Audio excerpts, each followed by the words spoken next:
दोस्तों जय माता दी। आज हम बात करने वाले हैं सूर्य महाराज के उत्तराषाढ़ा नक्षत्र के जातकों को कैसा रहेगा। फरवरी 2026 का माह है।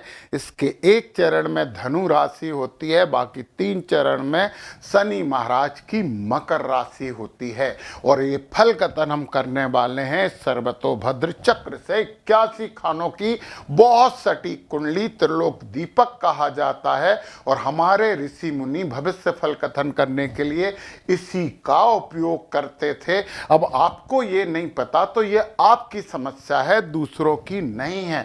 मतलब सही बात तो ये है कि जो हमें नहीं पता वो है ही नहीं, ऐसा नहीं होता है। तो इसलिए यदि आपको सर्वतोभद्र चक्र को पूर्ण रूप से समझना है और इसके साथ काला नल, चंद्र काला नल चक्र, सूर्य काला नल चक्र और भी बहुत से चक्र समझने हैं, कोटा चक्र वगैरह वगैरह, और चंद्र क्रांति भी आप समझ सकते हो, श्रृंगोन्नति भी समझ सकते हो, तो मेरा कोर्स है पूरा लाइव क्लास वाला जो रिकॉर्डेड है वो मेरे ऐप में है। नीचे डिस्क्रिप्शन में क्लिक करके समझ लीजिए, बहुत फायदा होगा। उसमें मैंने शेयर मार्केट का भी जिक्र किया है और सर्वतोभद्र चक्र से कैसे फायदा लिया जाता है ये भी समझाया है। चलिए, अब यहाँ पे पंचक होते हैं 5 नक्षत्र, स्वर, अक्षर, राशि और तिथि, और मैंने ये गोले लगा के रखे हैं पंचकों में। आप बोलोगे पंचक बोल रहे हैं, 3 2 5 2 7 8 और 1 9 आपने बना दिए तो नवचक बना दिए। एक्चुअली पहले 2 चरण में भा अक्षर है और दूसरे 2 चरण में जा अक्षर है। भा के लिए स्वर आ जाएगा आ और इसके लिए स्वर आ जाएगा ई। यहाँ पे अपन फर्स्ट सेकंड लिख देते हैं, फर्स्ट और सेकंड, और कलर भी अपन लाल कर लेते हैं क्योंकि अभी बात करनी है। चलिए, इसलिए ये 9 हो गए, इसलिए आपको टेंशन नहीं। और राशि भी 2 हो जाती हैं, धनु पहले में, बाकी 3 में हो जाएगी मकर। समझ गए।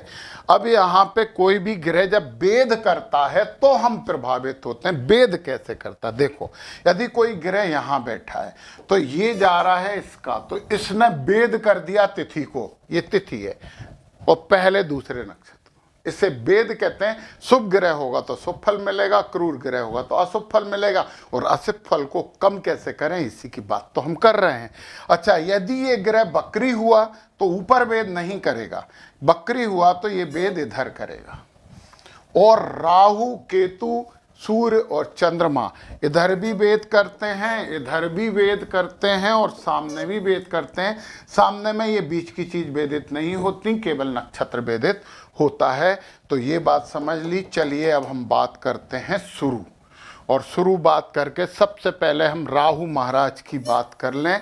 ये पूरे फरवरी माह में कौन कौन से ग्रह किन किन नक्षत्रों में है पूरी जानकारी मैंने दी है, समझ लीजिए इसे। तो राहु है सदविषा नक्षत्र में, राहु सदविषा नक्षत्र में है तो ये वेद करेंगे पुष्य नक्षत्र को, इधर वेद करेंगे अभिजीत नक्षत्र को, और इधर वेद करेंगे स्वाति नक्षत्र को। आपको वेदित नहीं कर रहे हैं, मतलब आपके लिए फरवरी माह में राहु महाराज सपोर्ट कर रहे हैं। और राहु सपोर्ट करते हैं तो धन वृद्धि भी हो सकती है। और यदि आप आईटी फील्ड वगैरह से, एआई वगैरह से जुड़े हैं तो आपको लाभ करवाने वाले हैं राहु, क्योंकि क्रूर ग्रह वेद नहीं करता तो हमारे पक्ष में रहता है, वेद करके नुकसान करता है। तो राहु महाराज आपके पक्ष में, आपके लिए खुशखबरी वाली बात है।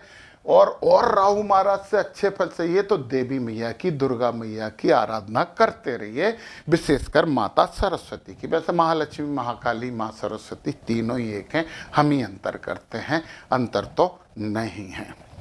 चलिए, राहु के बाद केतु बैठे हैं पूर्वा फाल्गुनी में, केतु ये बैठे हैं।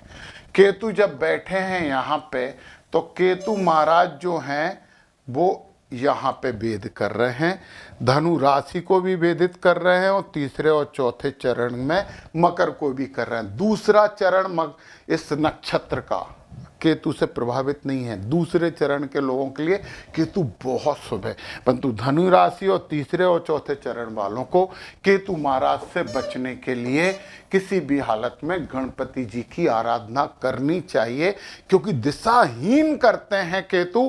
तो गणपति जी की आराधना से बुद्धि प्राप्त होगी, तो जरूर करिए। ओम गम गणपते नमः का जप करिए, तो केतु, परंतु दूसरे चरण के लिए तो केतु बड़े अच्छे हैं, तो वो तो आनंद मना सकते हैं। केतु के बाद हम शनि महाराज की बात कर लेते हैं।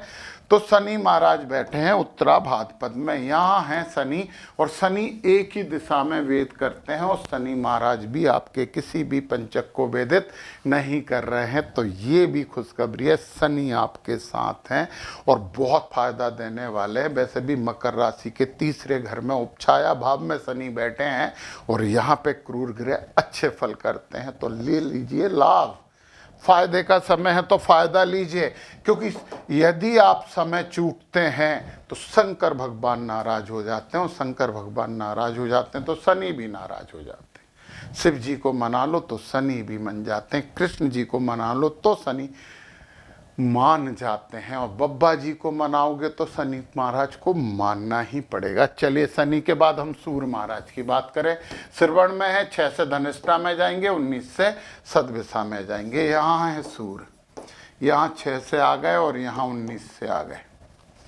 तो सूर्य महाराज तीनों दिशाओं में वेदित करते हैं। तो सूर्य महाराज मकर राशि को वेद कर रहे हैं जब श्रवण में है, तो 6 तारीख तक मकर राशि वालों 6 तारीख तक शांत बैठना, प्रशासनिक कोई कार्य हो तो थोड़ा सा टालना और थोड़ा इंतज़ार करना।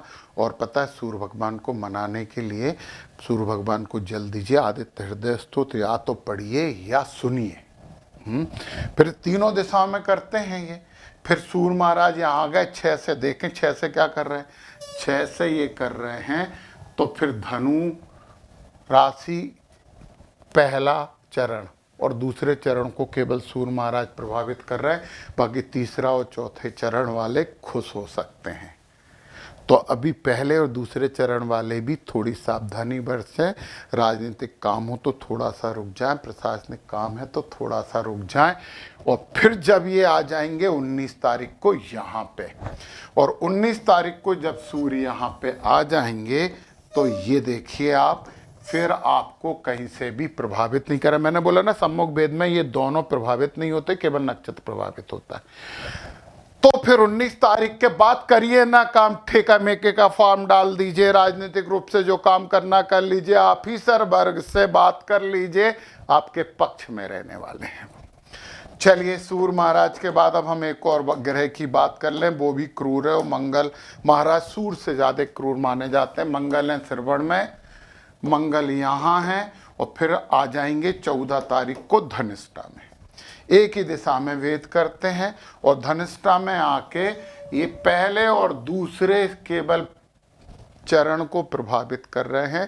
पहले दूसरे चरण उत्तराषाढ़ा वाले, पहले और दूसरे चरण वाले जो लोग हो वो हनुमान जी की आराधना जितनी कर सकते हो करिए। ओम नमो नारायण, ओम नमो नारायणाय, दोनों में से कुछ भी बोल सकते हो। मंगल इनसे बड़े प्रसन्न हो जाते हैं, तो जरूर करिए। गाड़ी वगैरह सावधानी से चलाइए। केवल पहले और दूसरे चरण की बात कर रहा हूँ बस।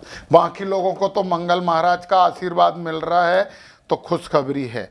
अब हम बात कर लेते हैं शुभ ग्रहों की, जिनका वेद होना मतलब आशीर्वाद मिलना होता है। गुरु महाराज पुनर्वसु में है, गुरु पुनर्वसु में है, परंतु बकरी हैं। जब गुरु पुनर्वसु में है और बकरी हैं तो गुरु महाराज आपको वेद नहीं कर रहे, और अच्छे ग्रह वेद नहीं करते तो अच्छी बात नहीं है।